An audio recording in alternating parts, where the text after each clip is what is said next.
Hello, all my bottoms up babes. This is your soul master, Kerie, taking the messiness in life, mixing it up, finding the message, and serving it to you straight. Because healing isn't linear, it's layered, and sometimes the breakdown is just the beginning of your breakthrough. Here, we honor the ache, speak the life into silence, and give the broken pieces a place to belong. This is the space where truth meets tenderness, where your story is sacred and your scars are seen. So breathe deep, open up, listen up, and let the healing begin. Hello, all my bottoms up babes. This is your host, Kerie Hamilton, taking the messiness in life, shaking it up, finding a message, and serving it to you straight.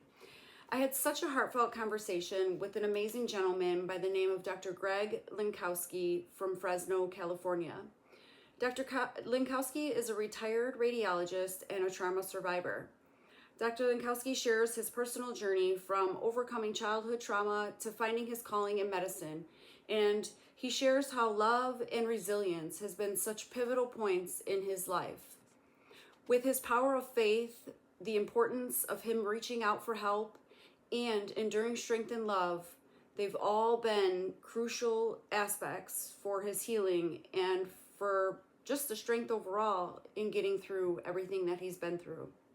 In this clip, Doctor shares a powerful story from his childhood, detailing a very traumatic event involving his father and how it has shaped his life with the understanding of resilience and healing. Let's take a look. But at any rate, so it was one Saturday morning, and something terrible had to have happened in their marriage. My dad, who was not a violent man, had a loaded .45 caliber semi-automatic pistol that actually he acquired somehow from World War II. He had it in the kitchen of our house, shot it into the floor of the kitchen, and announced to our family, "I'm going upstairs to kill myself." We were frozen in terror. Yes. I mean, Kerie, it was unreal. It was almost like the worst nightmare come to life.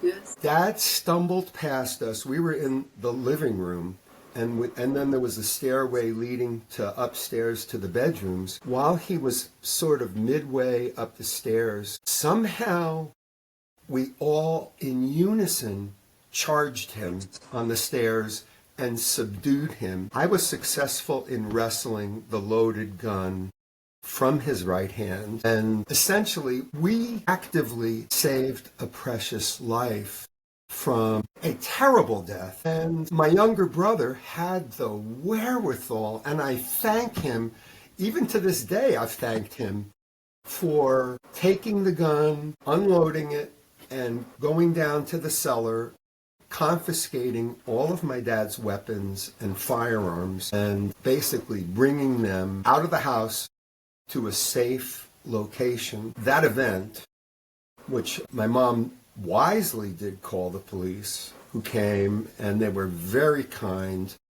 escorted Dad down to the police station. I don't believe they booked him, but as it turns out, they wound up, I found this out later, took him to maternal grandmother's house for a couple of days where he essentially, quote, dried out, came home probably the following Monday or Tuesday, and it was as if it never happened. So this was the big lie, the big elephant under the carpet, for which our family was never quite the same after. No.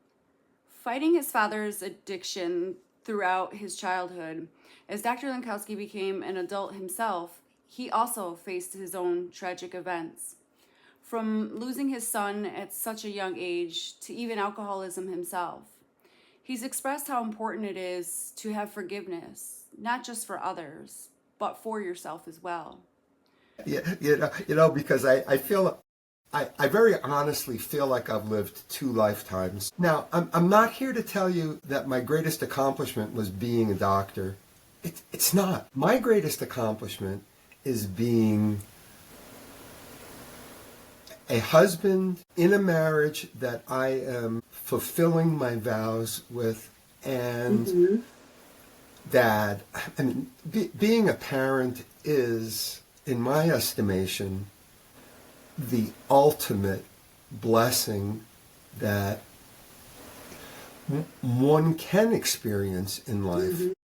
I am so grateful for my children and the grandchildren. Just it's the icing on the cake. My goal with the years that I have left is to do my best to love more deeply, more consistently, and also walk in forgiveness. And I'm talking about self, even for things that I have done and said in the past, particularly while under the influence of alcohol, for which I am so grateful. In the last 2 to 3 years, I have been predominantly alcohol-free.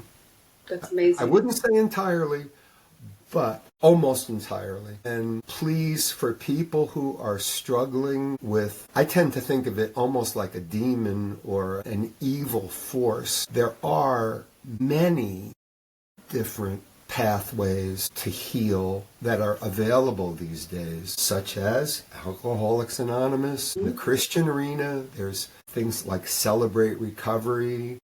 There are also a number of different Zoom groups that are out there, but please don't numb yourself out with alcohol, other drugs, or whatever, because it doesn't, you still have to face yourself even when you come out of that numbed state. It's a road to nowhere. So I'm throwing that out as something that has worked much better for me. And I like Greg 2.0. I mean, he's a much better guy. And all you got to do is ask my wife and ask my kids. But anyway, I mean, life is worth living. Yes. That's for sure. Dr. Linkowski shares when he received news about having his son and obtaining that he had a mental delay at one of his children checkups, which resulted in his son David having seizures, many seizures that were very unbearable to watch, as well as his son David being unable to fully function and having the need for 24-hour care. And eventually, David had become so sick that he ended up passing at such a very young age. In 1993, our second child was born. Well, I have the liberty to mention his first name, and that's David. The first few months of David's life, we very much believed that David was a healthy infant. A couple of things happened at around 3 months of age, roughly 3.5 months of age. One of my wife Lynn's sisters happened to notice, and she was probably the first one to mention this. She said, I'm concerned about David. He's not making eye contact with me. And you know how people use the defense mechanism of denial? I'm an expert at that. That's partly how I've survived certain things. It really is a good defense mechanism if used judiciously, I think. But anyways, now it's April of 93, and David was January, February, March, April. Yeah, 3.5 months old. So out of an abundance of caution, we took David in for a well baby check, and we watched the pediatrician's face change from his usual countenance to like a look of, oh no, God. And it was something that he couldn't hide. And I'm like, oh my God, what's going on? And he said to us, I'm sorry to tell you this, but your son David has developmental delay. And my question was, what the hell is that? I had no idea what it meant. But we were to find out. That led to a urgent pediatric neurology consult and also a CAT scan of David's brain, and didn't reveal very much. And subsequently, a couple of months later, seizures began in David's life. And I have to tell you, that was terrifying to see my own son having what they call tonic-clonic seizures, which, if left unchecked, can develop what they call status epilepticus and wind up going into a respiratory arrest, and that's it. That could be life-ending.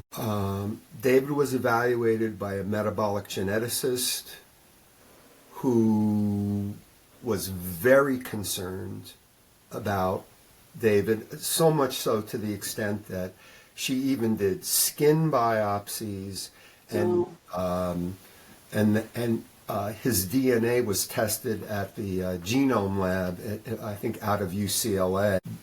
There was no definite diagnosis. In fact, even to this day, there was no definitive diagnosis ever made. But subsequently, David did have an MRI of his brain. Actually, I had a consultation with one of my previous professors from up in San Francisco, who was a pediatric neuroradiologist, very super specialized segment of radiology. And he shared with me that the white matter in David's brain wasn't formed quite correctly. So the nerve cells weren't communicating with each other, and things were so disorganized that led to abnormal electrical activity and seizures. So along with that, David could not talk. He could not walk. He was functionally a quadriplegic. Yes, he had to have gastrostomy tubes for feeding at various times in his life. Seizures came and went, pretty poorly controlled by available medications at that time. Although much struggle and despair, Dr. Linkowski shows how amazing trust, hope, faith, and just overall allowing the Lord to do his work, that with prayers, miracles do happen and prayers will be answered because our Lord is just that powerful. Let's take a look at what he says. I believe that I serve a God who still is in the miracle working business, but God answers prayers sometimes in the way you ask for. Sometimes the answer is different from what you had in mind. What an incredible journey Dr. Linkowski has been on. His story reminds us that even through the deepest pain and trauma, there's still hope. There's still healing that needs to be done, but there's always a purpose waiting once you've done the healing on the other side. From surviving childhood wounds to battling personal struggles to finding strength in love, faith, and resilience, Dr. Linkowski's journey is a true statement and a true testament to the power of transformation. If today's episode touched your heart, remember that healing doesn't happen overnight. It's a journey of grace, self-compassion, and courage. You're not alone in your pain, and your story, just like Dr. Linkowski's, has the power to inspire others. Thank you so much, Dr. Linkowski, for your time and for sharing your truth and reminding us all that even through loss, hardship, and just overall struggle, we can rise stronger and live with our purpose. If Dr. Linkowski's story touched you today, check out his book on Amazon and on Barnes & Noble, Dare to Thrive, Lessons Learned from a Trauma Survivor. Thank you so much for joining today on Bottoms Up, and we hope that you have an amazing day and see you soon.